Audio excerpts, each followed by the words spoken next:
Shalom shalom bakunzi b'ijambo ry'Imana, ndabasuhuje mwese aho muri, amahoro y'Imana abane namwe.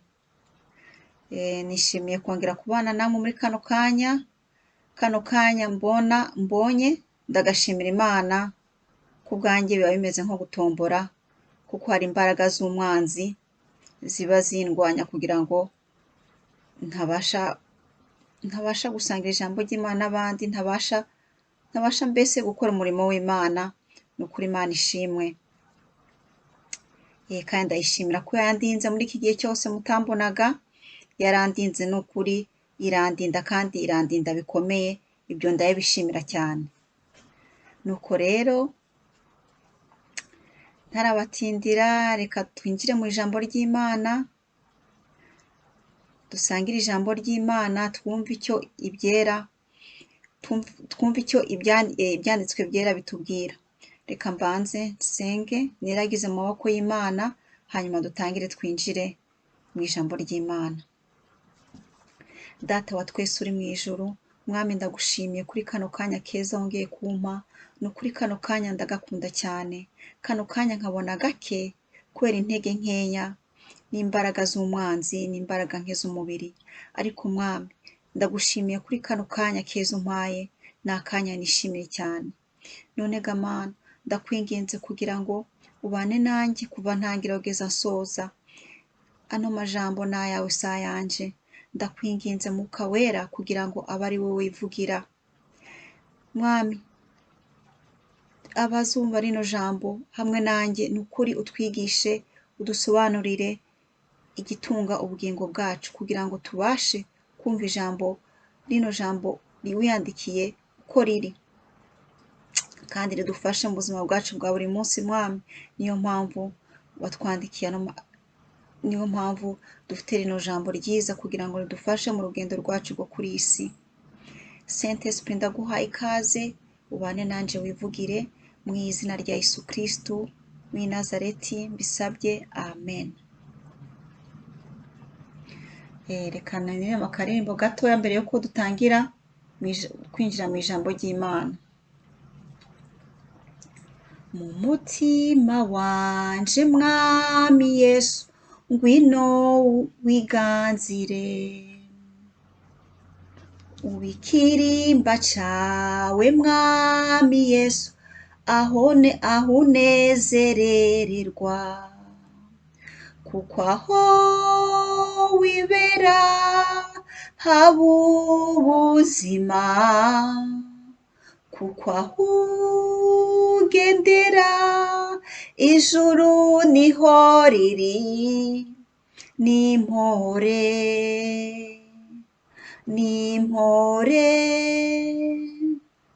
mu buzima bwanje Mwami Yesu, ngwino utegeke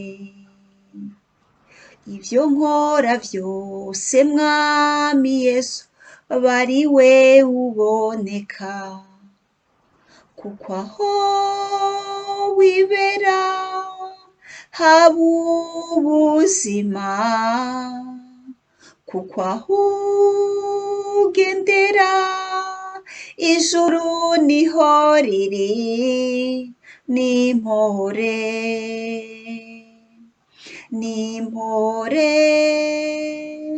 kuko aho wibera haba ubuzima, kuko aho ugendera ijuru niho riri, n'impore. Haleluya, haleluya Mwami, amen. Ni ukuri kano karimbo ndagakunda, kuko kavuga ko aho Imana iri niho ijuru riba riri, aho Imana igendera niho ijuru riba riri, kandi nuko byifashe, nuko bimeze. Nubwo twaba turi mu buzima bumeze gute, bubabaje bugoye gute, nubwo twaba turi mu bibazo bimeze bite, ariko iyo Imana yahageze, ibyo byose ntabwo tubyumva, kuko ijuru riba ryatugendereye, kuko ijuru riba riri kumwe natwe. ibintu bigorana ari uko iryo juru riri kure yacu, kandi iryo juru ni umwami wacu Yesu Kristo. Reka dusenge, duhore dusenga, dusabe presence y'umwami buri munsi mu byo tunyuramo, mu bintu byose tunyuramo. Presence y'umwami izajya ibana natwe, kuko aho Imana iri niho ijuru riba riri. Haleluya, amen. Reka dukomeze mu ijambo aho twari tugarukiye. Mbese ku batabizi, nsoma Bibiliya,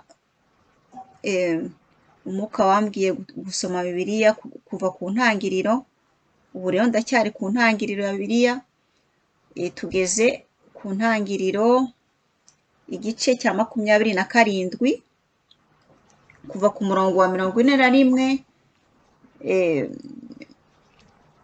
Yego, turasoma kuva ku murongo wa 41 kugeza kuri 46. Twongere dusome, uno munsi turasoma bice bibiri. Twongere dusome imitangiriro 28 kuva ku murongo wa mbere kugeza ku murongo w'9. Turasoma bino bice bibiri kugira ngo igisoma cy'uno munsi dusoma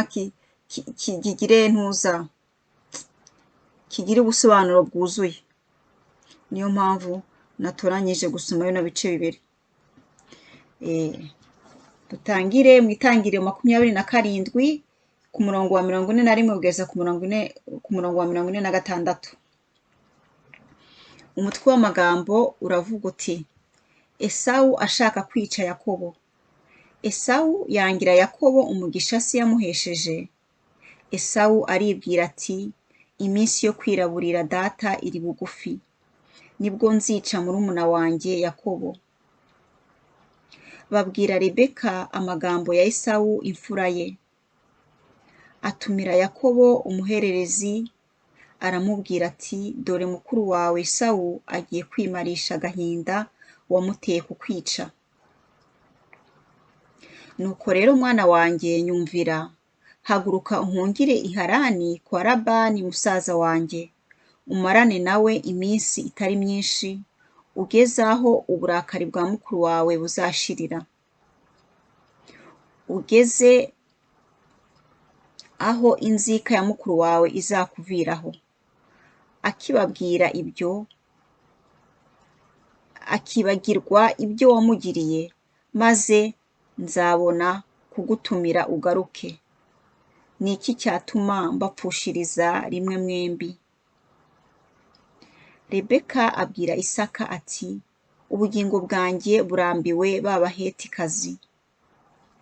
Yakobo yarongora umuhetikazi nka ba bandi, ubugingo bwanjye bwamarira iki?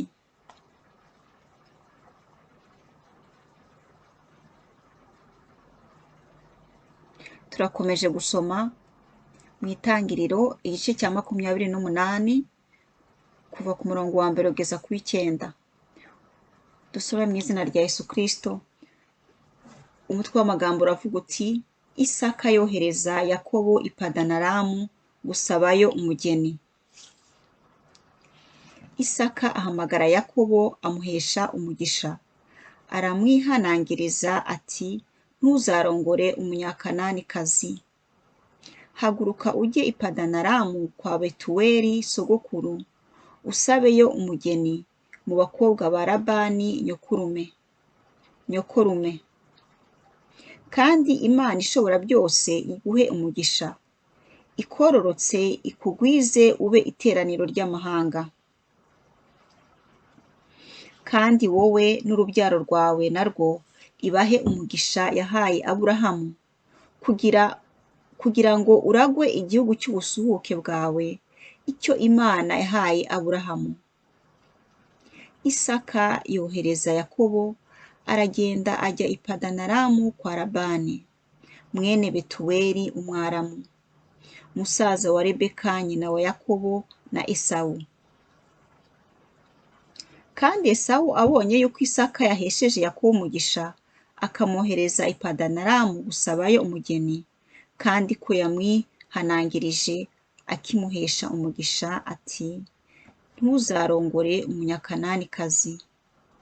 Kandi ko Yakobo yumviye se na nyina, akajya i Padanaramu. Esawu abona yuko abanyakananikazi batanezeza se Isaka, ajya kwa Ishimayeli asabayo Maharati, umukobwa wa Ishimayeli ya Aburahamu. Mushiki wa Nebayoti amuharika ba bagore afite. Rino ni ijambo ry'Imana. Amen, amen. Mwumvise rero ukuntu histoire igenda ikurikirana. Ubushize twumvise ukuntu Esawu yagize agahinda kenshi kubera murumuna we Yakobo mbese yamwibye umugisha. Umugisha yari guhabwa nka bukuru ni Yakobo yawumwibye akoresheje uburiganya mama we yari yamwigishije. Mu by'ukuri niba mwarakurikiranye icyo gisomwa, Yakobo yakoze icyo nyina yamubwiye. Yakobo yubashye nyina muri ubwo buriganya, akora icyo nyina yamubwiye. Ntabwo byari ugushaka kwa Yakobo kunyaga imigisha ya mukuru wiwe Esawu. Ariko byose ni imipango y'Imana, ni ibintu byari byaragenwe kuva kera ko bizamera gutya. Ko no kuri iyi saha turavuga duti Mana ya Aburahamu, Mana ya Isaka, Mana ya Yakobo. Iyo Yakobo atiba umugisha wa mukuru we, twari kujya tuvuga duti Mana ya Aburahamu, Mana ya Isaka, Mana ya Esawu. Ariko ntago ari uko tuvuga, ntago ariko Imana yari yabipanze. Turavuga ngo Imana ya Yakobo. Amen, amen. Nyuma rero ko byaje kugenda nk'uko tumaze kubisoma, Esawu yagize umujinya mwinshi, Esawu yagize inzika, yigira imigambi mu mutima wiwe ko agomba kwica murumuna we wamunyaze imigisha. Murumva ibyo bintu biri danje kabisa.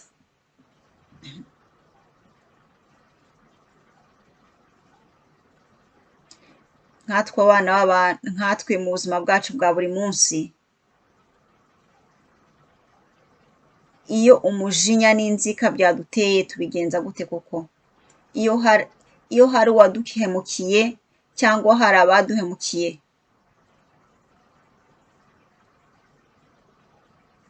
kuko iyo tutababariye nuko bigenda. Iyo tutababariye ngo twibagire ibyaha badukoreye abantu, iyo tutibagiye ngo tubabarire, igikurikiraho ni umujinya n'inzika ndetse no kwica bigakurikiraho.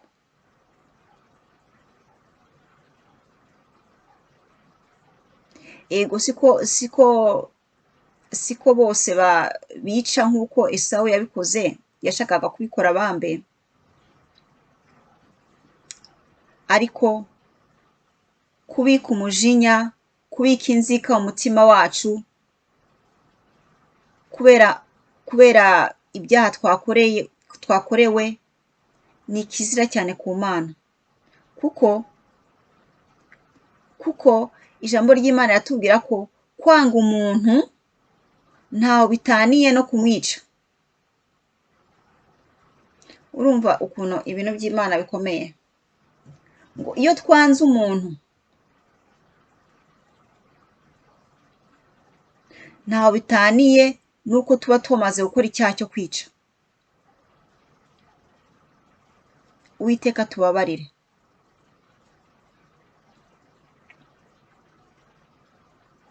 Uwiteka tubabarire.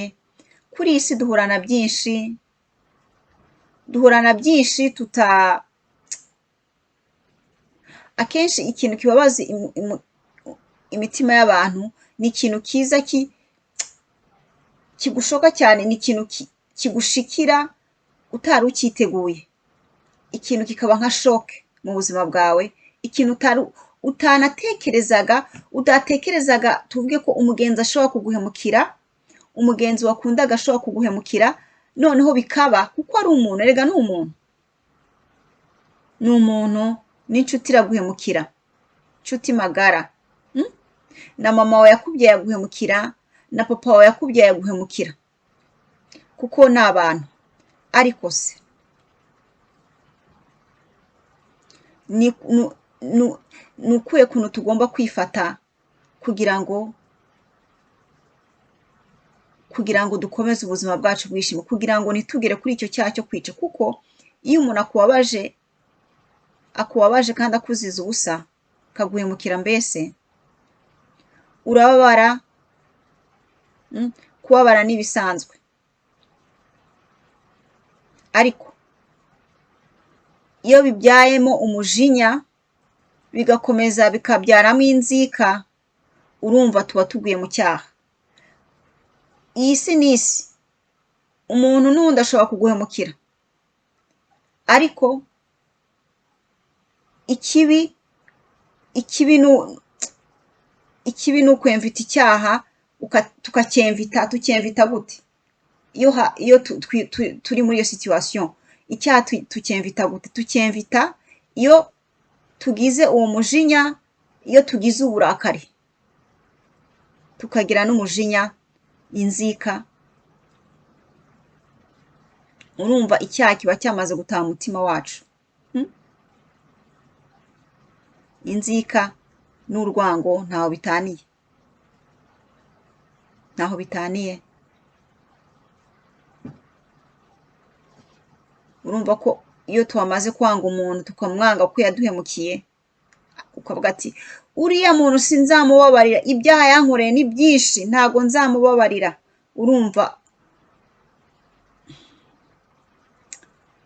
Urumva biba bisa nkaho tumaze kumwica, biba bisa nkaho umuntu umaze kumwica, biba bisa nk'uko ukoze icyaha cyo kwica.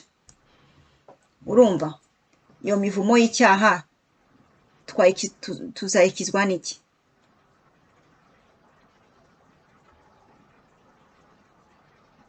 Sasa umubiri wacu uradushuka, kamere yacu iradushuka, kuko akenshi usanga imico ya kamere ari uburakari, ari inzika. Cyangwa ukavuga ati uriya muntu yanyeretse ko anduta, reka nanjye mwereke noneho ko nshoboye ibintu bimuruta. Hakaza ibintu bya kamere byo gushaka kumva ko umuntu ashaka kwigereranya n'abandi, ubwirasi, iki. Ibyo ngibyo Imana ibizira urunuka. Imana ikunda ko twicisha bugufiya. Imana ikunda ko twicisha bugufiya. Imana igakunda ko tubabarira nk'abana batoya. Twibagira ibyaha twakorewe nk'abana batoya. Mbese tukagira innocence nk'abana bato, nko kumwe mubona abana bibagira vuba. Ni kuriya nyene Imana yifuza ko tubaho, kandi irabyifuza kuko iba idashaka kuduproteja. Kuko icyaha kiremera nyiracyo, icyaha gihangayisha nyiracyo. Ariko uzi kuba umuntu yumva ko yavuye muri presence y'Imana, ko Adamu na Eva bavuye muri presence y'Imana kubera icyaha bakoze. Bava mu bwiza bw'Imana, bava muri presence y'Imana. Icyo cyaha gituma tuba mu bwiza bw'Imana, gituma tuba muri presence y'Imana, tuzacyanga bingana gute? Tugomba kukirwanya, ahubwo tukakirwanya, tukakigendera kure pe, kuko ikintu kituvana mu bwiza muri presence y'Imana ni amahano gusa. Kuko iyo presence y'Imana ihavuye, iyo ubwiza bw'Imana buhavuye, buvuye muri twebwe, urumva ko nta n'ikintu cyiza kiba gisigaye, nta na kimwe.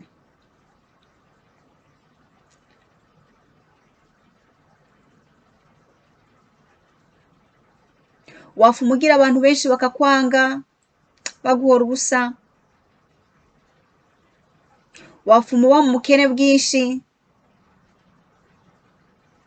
mbega ikintu icyo ari cyo cyose gishobora kubabaza umutima wawe birafuma, ariko uzi ko neza umutima wawe nta cyaha kigushinja. Uzi ko icyaha kidushinja, conscience yacu iradushinja ibintu byinshi bitubabaza, ni byinshi, ariko ikibabaje kirenze ni ukuba twinjiye mu cyaha. Icyo ni cyo kibazo kirenze, kuko Imana ihita yigendera, Imana ihita yigendera, ubwiza bw'Imana buhita butuvaho, nka kuriya nyine Adamu na Eva byabagendekeye. Uwiteka adufashe, adufashe. Biroroshe kugira umujinya nk'umwana w'umuntu, biroroshe kugira inzika. Ibyo byose ni ibya kamere ya muntu, ni ibya kamere y'umwana w'umuntu uwo ari we wese, ariko tuzi aho duhungira, tuzi ubuhungiro bwacu aho buri, ko tugomba guhora dusenga twiyeza kugira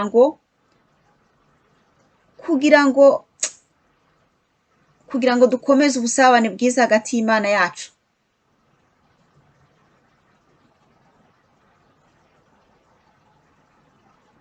Ini ijambo ry'Imana rirabitubwira ati nta na kimwe kizabatandukanya n'urukundo rw'Imana, ari urupfu se abantu benshi batinya, ari inzara se, ari ibibazo bimeze gute, nta kintu na kimwe gishobora kudutandukanya n'urukundo rw'Imana uretse iki kintu kimwe, icyaha, ibyaha. Icyo cyonyine, icyaha, ibyaha, ibyo byonyine nibyo bidutandukanya n'urukundo rw'Imana,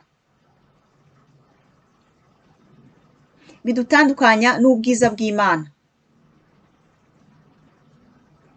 Ariko ibindi byose bibaza umubiri, uburwayi, ubukene,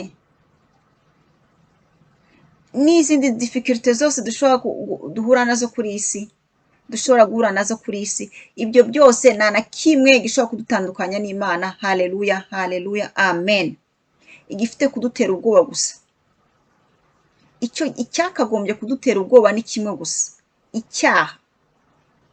Icyo cyaha nicyo cyonyine kituvana mu rukundo rw'Imana no mu bwiza bw'Imana. Imana ntabwo yanga umunyabyaha, ariko Imana yanga ibyaha. Iyo tubabariye, twicuje, tugapfukama tugasaba imbabazi Imana, tukaboroga, tukarira, Imana iradutabara kabisa. Duhora dufite amahirwe yo kongera kugira ubusabane bwiza. Kandi icyaha gitera amahoro make. Ngo bimeze bite? Ngo nta mahoro w'umunyabyaha.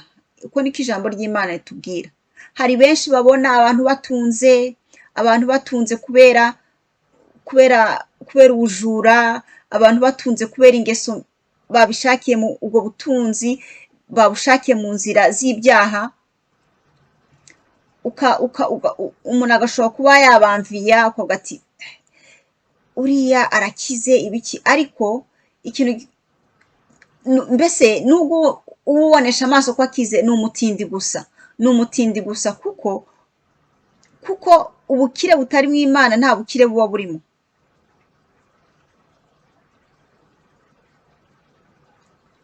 Ni ubutindi gusa.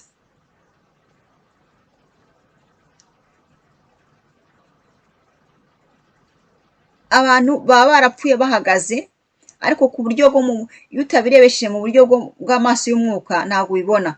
Ngo tout ce qui brille n'est pas de l'or, bisobanuye ngo ibibengerana byose siko ari zahabu. Ushobora kubona ari mu mamodoka meza, ari mu mavira, ari mu biki, ariko muri we ndani ahorana agahinda kenshi, kuko ngo nta gahinda, mbese ngo nta byishimo by'umunyabyaha. Iyo uri mu byaha nta byishimo ufite kugira, ibyo ni impossible, ntibishoboka. ntibishoboka. Niyo mpamvu Imana rero itubwira byose, iratubwira ati ntimukamviye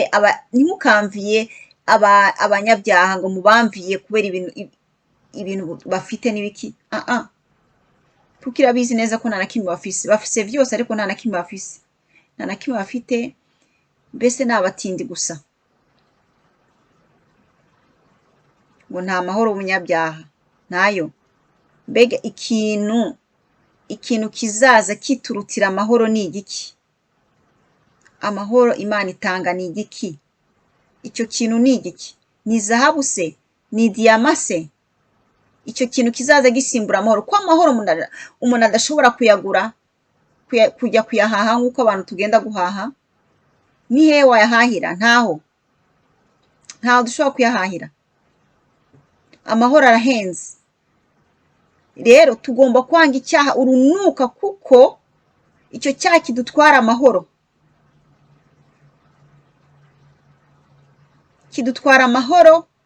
kikadukura no muri presence y'Uwiteka. Dufite kuvuga ngo dufite ibibazo byinshi. Ibibazo ni icyaha. Nta kibazo gihari, ikibazo ni icyaha. Icyo kibazo nicyo cyaha.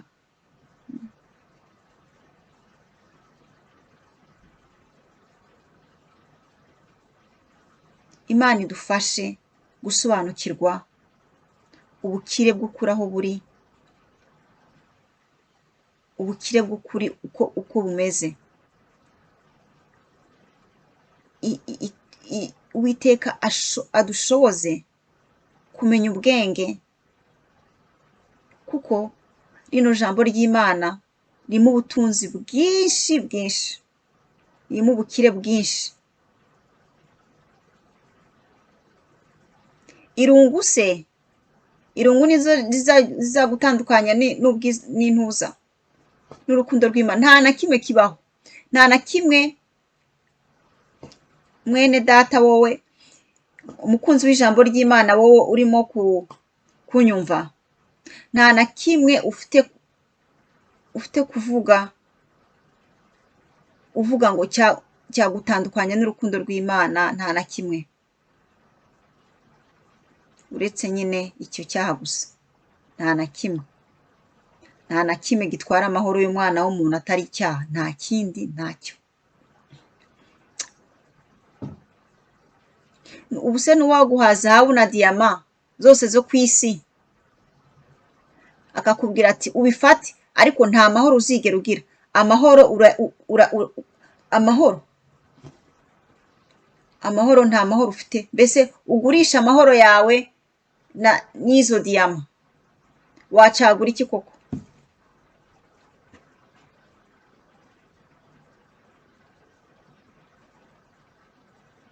Ntababeshya, ngiye nacagura kugumana amahoro yanjye, nacagura kugumana amahoro yanjye, nkagumana n'Imana yanjye, kuko nubwo n'abandi mu bibazo bimeze bite, nzi neza ko Imana iri mu ruhande rwanjye, nzi neza ko mfite amahoro menshi mu mutima. Nta na kimwe gishobora kundutira amahoro. Ni ukuri, uko ni ukuri mbabwiye, nta na kimwe kibaho ku isi no mu ijuru kindutira amahoro. Kandi aya mahoro ava he? Amahoro ni imwe mu mafuru ya Saint Esprit. Amahoro ni imwe mu mbuto z'umwuka wera.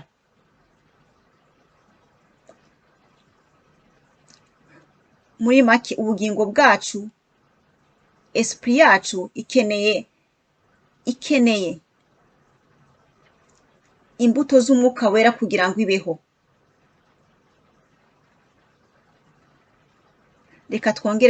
Reka mbabwire imbuto z'umwuka wera ziri mu Bagalatiya 5:22. Imbuto z'umwuka wera ngo ni 9. Izo mbuto z'umwuka wera nizo dukeneye kugira ngo tubeho neza kuri iyi si. Nta bindi dukeneye kugira ngo tubeho neza, ni ibyo gusa.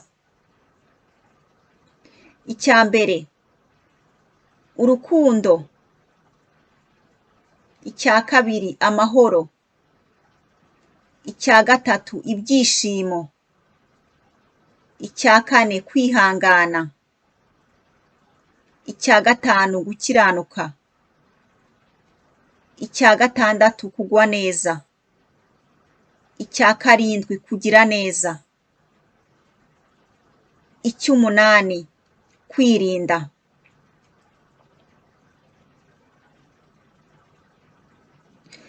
icy'icyenda ingeso nziza. Bene data,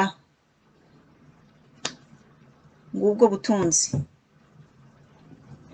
ngubwo butunzi dukeneye kugira ngo tubeho kuri iyi si twishimye, kugira ngo tubeho kuri iyi si tunezeza Imana.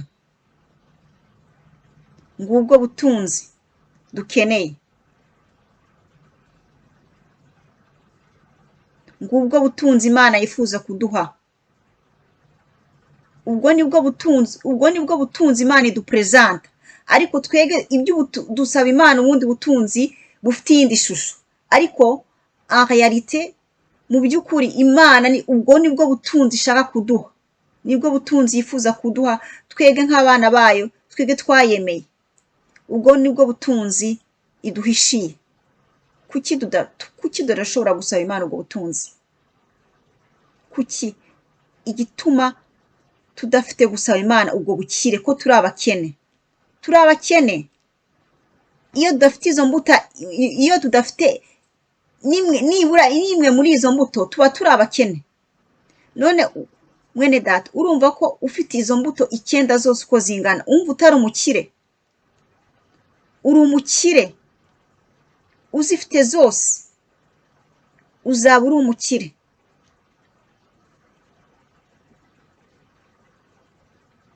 Kandi uzabaho wishimye cyane kuri iyi si. Iyi minsi yose Imana yakugeneye kubaho kuri iyi si, uzayibaho wishimye kandi uzaba uri umukire pe. N'abamarayika bazaba babireba. Uri umukire urambaye.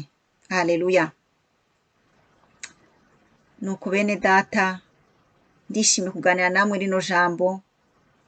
Uwiteka dufashe kumenya ubukire n'ibyishimo nyakuri aho biri. Uwiteka dufashe kumenya agaciro k'amahoro ko kangana. Uwiteka dufashe kumenya ukuntu icyaha kitwangiriza imigisha, kidutwara kure y'imigisha n'ubwiza bw'Imana. Uwiteka abidusobanurire, Mwuka Wera akomeza abasobanurire kuri iri jambo, ibyo ntabashe kubasobanurira, Mwuka Wera akomeza abibasobanurire. Mwese, buri wese uzumva rino jambo ry'Imana, Uwiteka azokugirire neza, akugirire neza. Nuko tuzongera tuganire, Nyagasani yongera kuma kano kanya keza nishimira, tuzongera tuganire kuri rino jambo ry'Imana, kuko si uko ndivuga gusa, ndarivuga riragufasha ariko nanjye riramfasha. Ibyo mvuga si uko mba mbifite, ahubwo mba ninginga Uwiteka kugira ngo ashoboze kuba muri iryo jambo, ashoboze kurigenderamo, kuko ubundi ndi umukene gusa. Ndi umukene, nanjye ubwo butunzi Imana yifuza kuduha, nanjye ndabusaba kugira ngo Imana impe ubwo bukire, ubwo nibwo bukire nifuza. Uwiteka akomeza abarinde muri byose mugendamo. Ubuntu bw'Imana bubane namwe ho muri mwese. Ndabakunda. Shalom shalom.